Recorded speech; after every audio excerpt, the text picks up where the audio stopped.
हमारे साथ जुड़ गए। अभिषेक, देखिए, सबसे पहले अगर हम बात करें तो आज 9 दिन हो चुके हैं संभल हिंसा को। इससे पहले समाजवादी पार्टी ने समाजवादी पार्टी का डेलीगेशन जो है वो जाना चाहता था यहाँ पर पीड़ितों से मुलाकात करने के लिए। अब कांग्रेस का डेलीगेशन, जिसमें 20 सदस्य जो हैं वो शामिल होंगे, उनकी कोशिश है संभल जाने के लिए। बड़ी बात यह है कि जब प्रशासन ने एक बार बोल दिया है कि आप 10 दिसंबर तक कोई भी राजनीतिक व्यक्ति वहां नहीं जा सकता है, तो बावजूद इसके क्यों ऐसे सेंसिटिव वक्त पर, जब अभी इतना संवेदनशील मामला है कि हालात वहां के अभी भी नाजुक जो है वो नजर आ रहे हैं, तो तमाम ये कांग्रेस हो या समाजवादी पार्टी हो, डेलीगेशन क्यों जा रहे हैं वहां पर? देखिए, बिल्कुल बात साफ है कि पूरी हिंसा के बाद जिस तरह से इन्वेस्टिगेशन शुरू हुई और फिर अब जो न्यायिक आयोग की टीम है या कमेटी है, उसके 2 सदस्य मुरादाबाद में सर्किट हाउस में रुके हुए हैं। कल वो पहुंचे थे संभल। आज भी उम्मीद की जा रही है कि वो संभल आ सकते हैं। कई सारे अधिकारी हैं जिनसे उन्होंने मांगी है डिटेल्स, और कई सारे अधिकारियों से बातचीत करने को कहा है। वो बयान भी दर्ज करेंगे, चश्मदीदों से भी बात करेंगे। इसी बीच समाजवादी पार्टी का डेलीगेशन आने की पेशकश रखता है, प्रशासन की तरफ से मना किया जाता है। और क्योंकि सेंसिटिविटी को समझते हुए चीज़ों को सामान्य करने के लिए भले ही इंटरनेट सेवाएं खोल दी गई हैं, पूरी तरह सुचारू रूप से रीइंस्टेट कर दी गई हैं, लेकिन 10 दिसंबर तक एहतियातन भारतीय न्याय संहिता धारा 163 लागू की गई है संभल में, जिसमें 4 से ज़्यादा लोग एक साथ नहीं घूम सकते। लिहाजा इस कानून के तहत, इस एक्ट के तहत वैसे भी कोई मॉब गैदरिंग नहीं हो सकती है। लिहाजा प्रशासन की तरफ से कल भी ये बात कही गई, जो मंडलायुक्त थे मुरादाबाद के अंजनेय कुमार सिंह, उन्होंने कहा कि 10 तारीख तक जब प्रशासन ने मिलकर ये फैसला लिया है तो 10 तारीख तक वेट कर रहे हैं पॉलिटिकल पार्टी, उसके बाद उनको जहाँ जाना है जाए, हम किसी को नहीं रोकेंगे। लेकिन हाँ, ये बिल्कुल सही बात है कि समाजवादी पार्टी के डेलीगेशन का आना, फिर उन्हें हाउस अरेस्ट होना, इस पूरे पॉलिटिकल केओस के बाद कांग्रेस को कहीं ना कहीं ज़रूर लग रहा होगा कि कहीं कुछ देर हो गई है। लिहाजा अब कांग्रेस कॉल ऑफ कर रही है कि वो यहाँ आना चाहती है। बात उनके लिए भी वही है, धारा 163 बीएनएस लगी हुई है, पाबंदी है आने के लिए, प्रशासन ने रोक लगा रखी है। क्या होता है, अजय राय जो प्रदेश अध्यक्ष हैं, जो प्रतिनिधिमंडल है कांग्रेस का, वो आने की कोशिश करता है। आज उन्हें भी हाउस अरेस्ट किया जाएगा, जाहिर सी बात है। और आगे क्या होता है ये देखने वाली बात होगी। लेकिन हाँ, ये ज़रूर है कि संभल हिंसा के बाद जहां एक तरफ इन्वेस्टिगेशन जारी है, वहीं राजनीतिक दल अभी भी इस पूरे मामले में माइलेज लेने से पीछे नहीं हट रहे हैं। बिल्कुल, इसी के साथ अभिषेक अगर बात की जाए तो देखिए, हजारों लोग इसमें शामिल थे, 400 लोगों की अभी तक पहचान हो पाई है, और लगातार जो टीमें वहां पहुंच रही हैं वो मुलाकात कर रही हैं उन लोगों से भी जिनके घर से किसी ना किसी के जो पहचान है वो हुई है इस हिंसा में, या फिर जो पीड़ित है उनके परिवारों से मुलाकात की जा रही है। आसपास के तमाम लोगों से जो है वो बातचीत की जा रही है, पूछताछ की जा रही है। जांच जो है वो काफी तेज भी नजर आ रही है, लेकिन केवल 400 लोगों की पहचान अब तक हो पाई है। बिल्कुल, कुल मिला के 700 लोग हैं जो पार्शली या इनडायरेक्टली आइडेंटिफाई हुए हैं। 400 लोगों की एग्जैक्ट पहचान पुलिस के पास पहुंच पाई है, और जिसमें से कई सारे लोग गिरफ्तार हैं, फरार हैं, कई सारे लोगों के वीडियो फुटेजेस हैं, कई सारे लोगों के बारे में तस्दीक किसी और ने कही, कई सारे लोग नकाब पहने हुए थे, उनके बारे में उनके पीछे खड़े शख्स ने बताया है पुलिस को।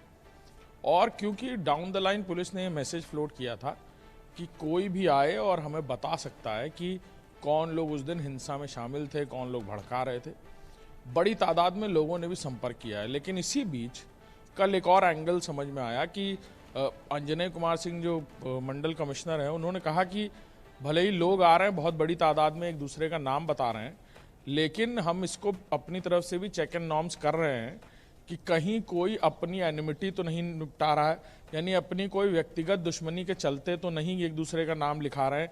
कई बार इस तरह की घटनाओं में ऐसा भी होता है कि लोग अपने व्यक्तिगत अकाउंट भी सेटल करते हैं, कोई जाता है और किसी और का नाम ले लेता है कि साहब वो भी थे, और फिर ये मुकदमे दर्ज होते हैं। लेकिन हाँ, ये कोशिश कर रही है प्रशासन की बिना एविडेंस के किसी का नाम ना हो, बिना एविडेंस या किसी आदमी से जो पहचान हो वो बिल्कुल पुख्ता हो पाए, किसी निर्दोष व्यक्ति का नाम या किसी साजिशन किसी व्यक्ति का नाम ना लिखाया जा सके इस एफआईआर में। लिहाजा ये कोशिश भी प्रशासन की तरफ से, और ये बहुत बड़ा काम होगा, बड़ा समय लगेगा इसको रेक्टिफाई करने में। और 700 लोग 2600 से ज़्यादा FIRs दर्ज होने की उम्मीद है जिस तरह से इन्वेस्टिगेशन चल रही है। न्यायिक आयोग की टीम भी बहुत पिन पॉइंट इन्वेस्टिगेशन करेगी। तकरीबन 2 महीने तक ये पूरी इन्वेस्टिगेशन चलने वाली है, जैसा कि जानकारियाँ मिल रही हैं, क्योंकि कल सिर्फ मौका मुआयना हुआ था। पूरे दिन न्यायिक आयोग की टीम कई सारी जगहों पर जाती रही, फिर लोक निर्माण विभाग के निरीक्षण भवन में आई। वहाँ उन्होंने DMSP से बातचीत करी, पूछा कि आपको कॉल कितने बजे आया था, जब फ़ोन कॉल आया तो आपने किसको रिस्पॉन्ड किया, उसकी CDR डिटेल्स हमें दीजिए, कौन कौन लोग किसको जानकारियाँ दे रहे थे, पॉलिटिकल लोग कौन थे वहाँ, 19 तारीख को कौन गया था, 24 तारीख को कौन वहाँ था। बहुत सारे सवाल हैं। एक्स जज, साथ ही साथ उत्तर प्रदेश के एक्स DGP रहे AK जैन यहाँ मौजूद थे। AK जैन के बारे में बता दूं आपको, तो वो यहाँ पर यानी पश्चिमी उत्तर प्रदेश में बहुत समय तक फील्ड पोस्टिंग्स पर रहे हैं, तो यहाँ के बारे में उनको बहुत सारी जानकारियाँ हैं। लिहाजा एक ये भी हो सकता है वजह हो कि उन्हें नामित किया गया है। और वो बहुत कीनली ऑब्जर्व करने वाले व्यक्ति हैं, जैसा कि पिछले दिनों में भी हमने देखा उनको, जब वो DGP हुआ करते थे तब भी बहुत कीनली ऑब्जर्व करते हैं। और पश्चिमी उत्तर प्रदेश का उनको खासी जानकारी है।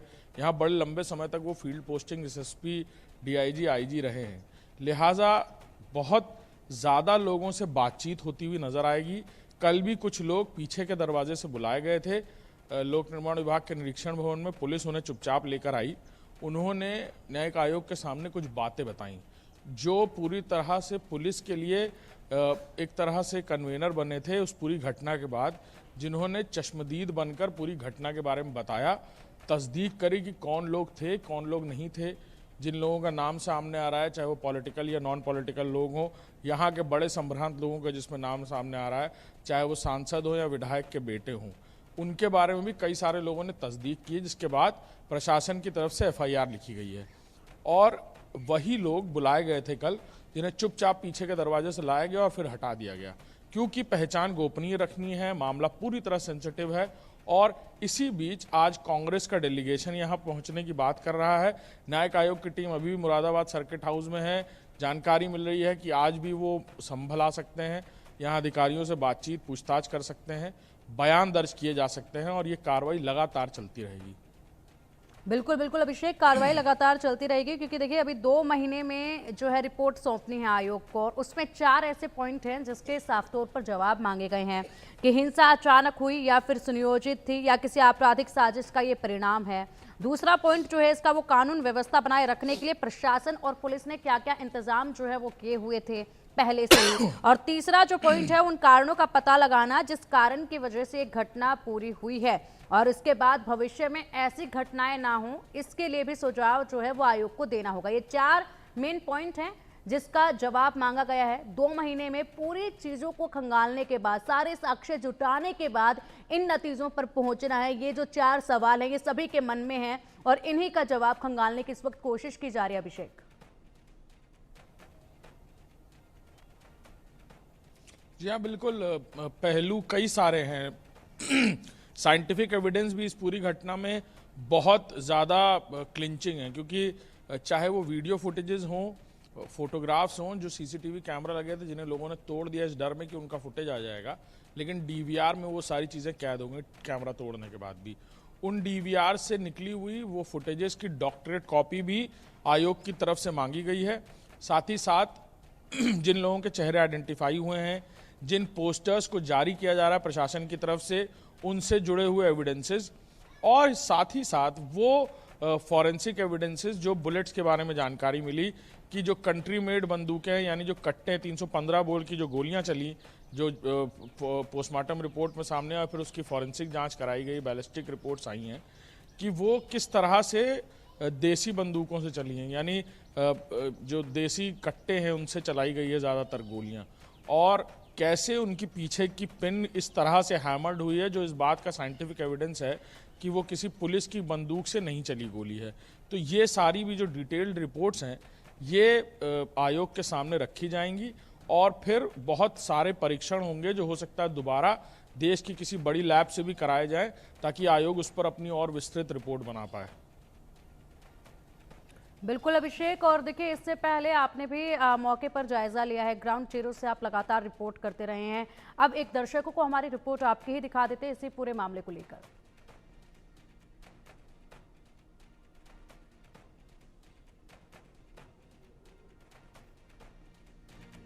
शाही जामा मस्जिद संभल में मौजूद हैं और जहां से ये पूरा मामला शुरू हुआ था, यानी जो पिटीशंस की गई उसको लेकर भी कहा जाता है कि 2012 तक यहाँ पर एक कुआं था जिसे लोग पूजा करते थे जिसकी, और इसे पाट दिया गया। और देखिए आप अभी भी जो लोहा है, शीट्स हैं, वो यहाँ पर आपको दिखेंगी। ऊपर लोहे की चादर एक बना दी गई है और सामने सीढ़ियाँ हैं जामा मस्जिद की एंटर करने की, जो मुख्य दरवाजे की, वहाँ से सीढ़ियाँ होकर जाती हैं और ये पूरा गोलाकार आकार है जो कुएं का, ये आपको यहाँ नज़र आएगा।